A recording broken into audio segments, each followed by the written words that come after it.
In this video, we are going to talk about shared preferences. What are shared preferences, how to create them, and how to use them. And we will also apply the learning on a real world application. As you can see that this is our food app, the one we created in recent videos.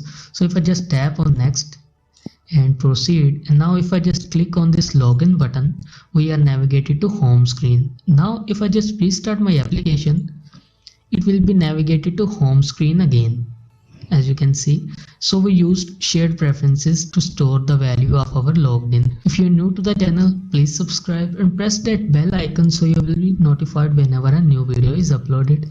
So let's start.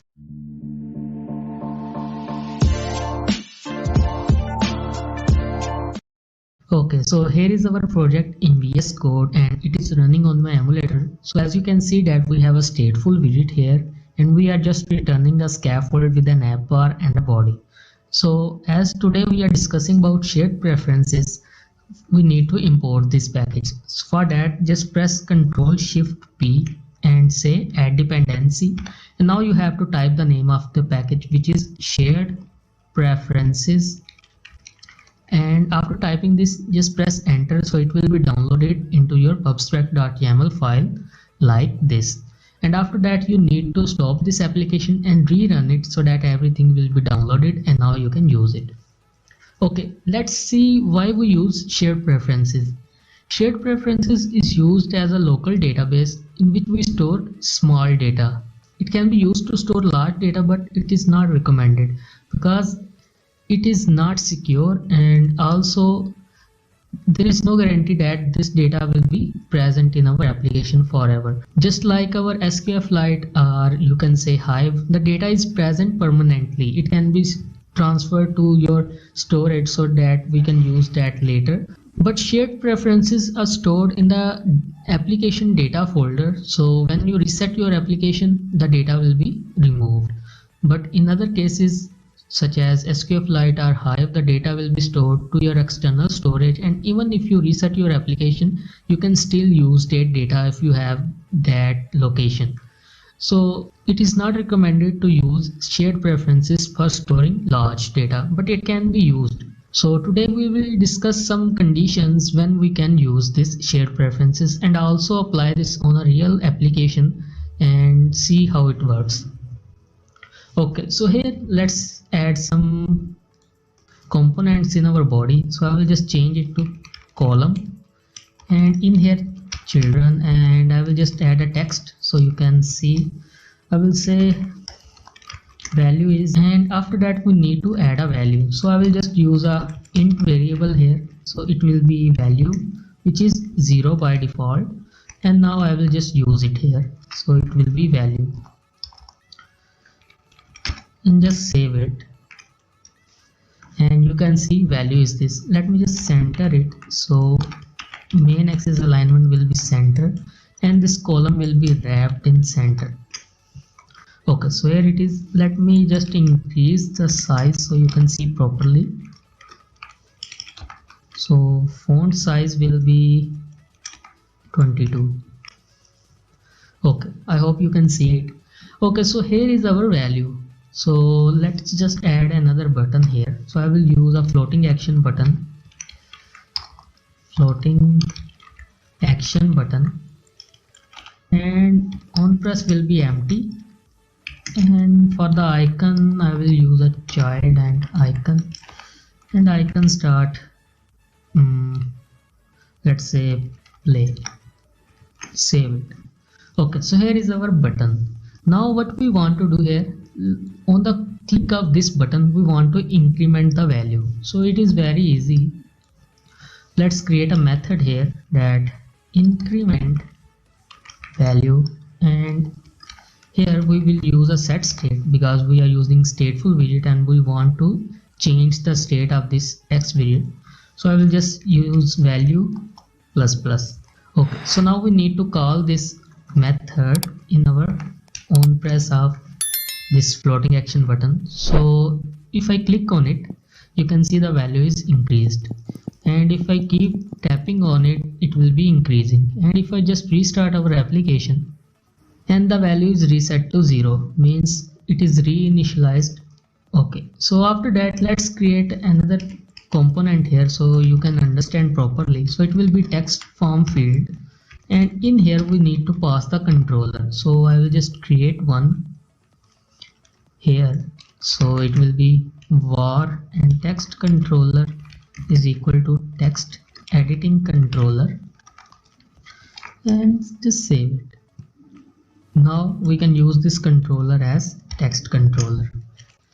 And let's also create a switch list style, and in here the value will be false, or we will store the value in a variable. So let's create a boolean up here, and it will be our bool value, and it will be false by default. And now we need to pass the value to this bool value, and on change of it we want to change this to true, so it will be value. And after that let's use a set state here and change the bool value, which is our variable, to the new value. And okay, now we have three things here. One is our text field, other is our text form controller, and the last is our switch tile. Let's add a title here so you can see bool value. Okay, so we have these three things, and I hope you will understand the whole process through these three components. Okay, so if I just tap on it, the value is increased, and if I just say Baba Devs, okay, so we have some value here, and if I click on this button, the value is changed to true, means our switch is true now. And if I just reset my application, means restart our application, and the value is reset, means they have been reinitialized and they are empty. So what to do if I want to keep the state of my application as the value is 6, and for the text field I have something written on it, and we have turned on the bool value. So how can we store this state so that whenever we open our application, these values will be still present in our state? So you can consider that as your dark and light theme in your applications, so that when you enable dark theme, it will remain dark until you disable this. So how can you do that? For that we will use our shared preferences. So now let's create a shared preferences and name it pref or anything, and now we need to initialize it. So we will initialize it in our method, so late, and now let's create a method up here. It will be init shared preferences, which will be an async method. Why async? I'll just tell you. So here we have to initialize our preferences object, so it will be await shared preferences dot get instance, and it will be initialized. Why we used await here? Because getting initialized, it will take some time. So if I just remove it, there will be an error, so we need to use an await. And now we need to initialize this preferences whenever we open our screen, means we need to add this method in our init state, and in here just call the init shared preference, so that every time the init state method is executed, it will be initialized. So just restart our application so we can initialize it. Okay, so it is initialized, and now we can use this preferences object. So here what I want, that if I just tap on it and set it to 6, I want it to remain 6. So how can we do that? So we can do that because we are storing this thing in a variable, means we are storing the value in our value variable. We can use this. Okay, so let's go to our floating action button, and on the tab of it we are using our increment value method, and in here after set state we can use our pref object dot set int, because it is of int type, so we need to use set int. You can use set double or set anything. So to add the value in our shared preferences, mean to add the values in our state, to store the value of our state, we need to use the set method. So preferences dot set, and after that we need to define the type, which is int. So here we can pass the values as key and value. So for the key, it will be the name of your value so that you can also access it later. So for now I will just say it to value,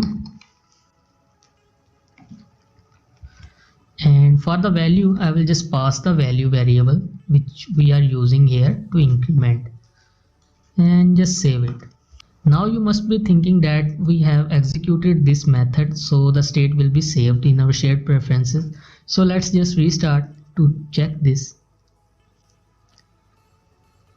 No, the state is not saved. How can we save the state? We have stored the state in here. If I just in our init state, if I just print it, that pref.get, and now we have to pass the key which was value at the time we used to store it. So just save it, and now just restart our application, and you can see 6 is printed, means the value is stored in our preferences but not on our UI. So how can we update it? Let's call this method load values,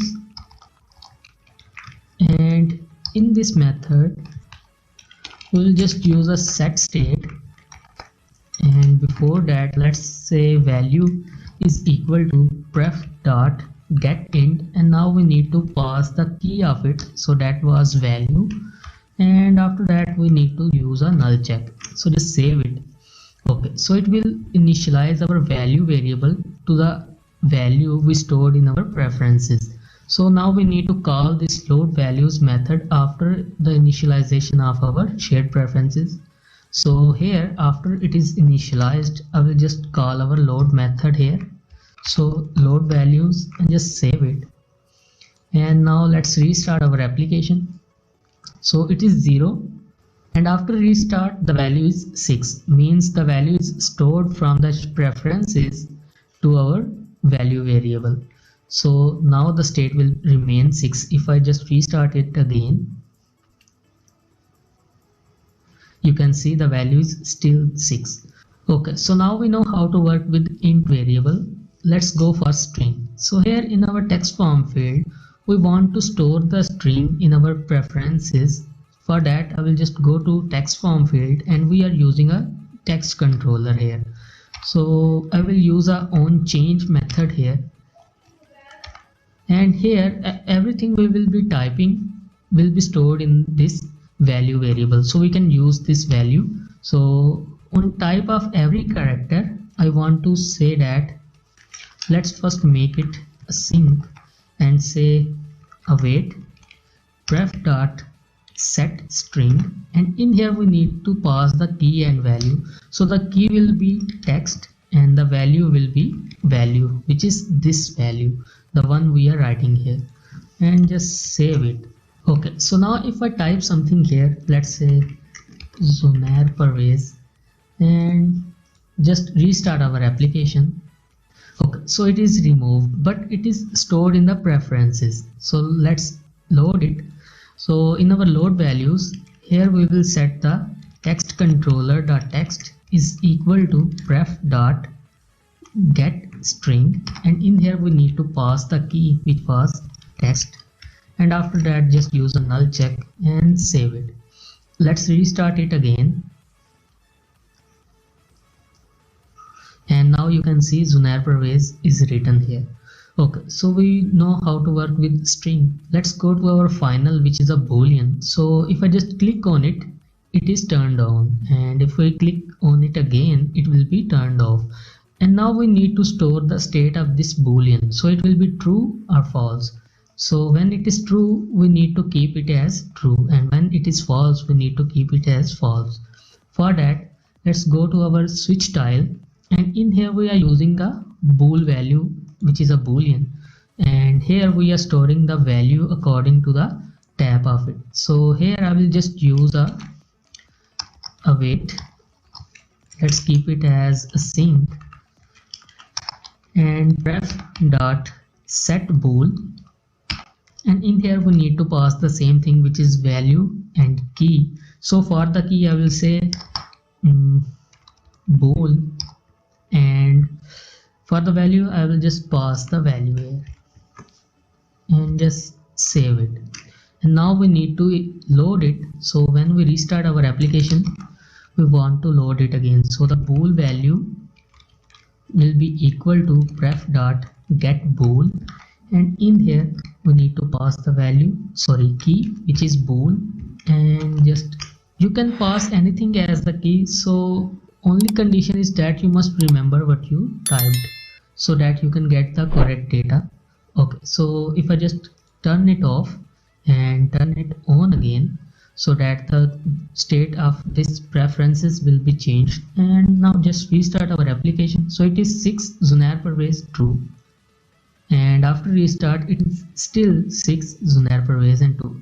And let's just turn it off, restart it again, and now it is 6 Zunair/Pervez and it is turned off. Let's just increment it, so it is now 20, and restart it again, and now it is 20. So I hope everything is clear. If there is any issue, you can ask in the comments. Okay, so now it's time to use the same logic in a real world application. So let's just restart it. So here we have an application which is our food app, the one we created in our last videos. So if I just click on next, it will be navigated to this, and after that proceed. So it is navigated to login screen, and on the tab of this login screen we want to navigate to home screen. So on the tab of this we are navigated to our home screen. Now what do we want? That when we log in, we want to keep the state as login. Means even if we restart our application, we are still redirected to our home screen if we are already logged in. If we are not logged in, we will be reset to this login screen, not our onboarding screen. So how can we do that? So let's go to this login screen here. So this is the login screen, and if I just click on this login button, I need to store the state as logged in. So here on the tab of this button, I will just use a, let's say, a sync, and here I have to say shared preferences pref is equal to await shared preferences dot get instance, and after that I will just say pref dot set bool, and in here I will say is logged in, and the value will be true as we are logging in, so it will be stored. So let's restart our application. Okay, so here is our onboarding screen. Next, proceed, and now if I just click on it, we are navigated to home screen. Let's think we are logged in. So if I just restart my application, I want to be navigated to home screen directly, not this onboarding or login screen. So to do that, we have to go to our main dot. So let's just set our my app from stateless to stateful, so we can set the init method in it. So here in the state of this my app, let's create a boolean which is logged in, and it will be false by default. And after that, let's set the method here which is init shared preferences, and it will be an async method, and in here we have to say shared preferences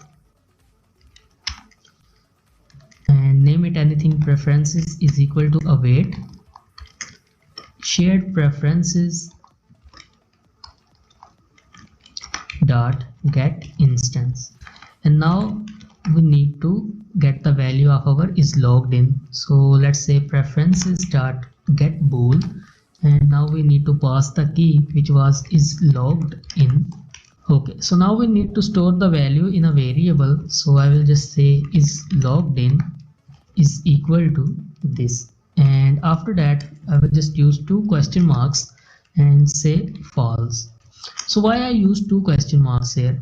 Because if our application is started for the first time, means there is no state saved in our preferences name with the key name of is logged in. So if I just set it as this, I will just set a null check here. It will cause an error because no value is stored in this state. So to fix this, I will just use a question mark that if there is no is logged in value, or if the value is not available, just set it to false. And now we need to restart our application because we are converted from stateless to stateful. But before that, we need to call init state. So I will just say init state and call this init shared preferences method init. Okay. So after that, we need to say, let's say set state, so that is logged in value will be updated. And after that, in the home property, we have to use a condition that is logged in. If the value is true, navigate to home, otherwise navigate to onboarding. And now we need to remove the constant and we are okay. Okay, so everything is done. Let's just restart it. Okay, so as you can see, I have just restarted and we are navigated to our home screen because the value in this is logged in state was true. So now if you want to set the is logged in state to false, means you have logged out of your application, you can just use that button, and on the click of that, just set the preferences get bool and set the key as this, so it will be false again. Because I don't have any button here, so I will just remove my preferences. So before loading, I will just say preferences remove, and now we need to pass the key, so it is logged in, and just save it. So let's restart it again, and now we are navigated to our onboarding screen because the preferences is removed and false is stored in this variable. So according to our condition, if the is logged in false, navigate to onboarding. So let's just go next, proceed, and also just remove this so you can see the whole process. Okay, so if I just click on the login button, we are navigated to our home screen, and if I just restart it again, we will be navigated to home screen again because the value will be true here.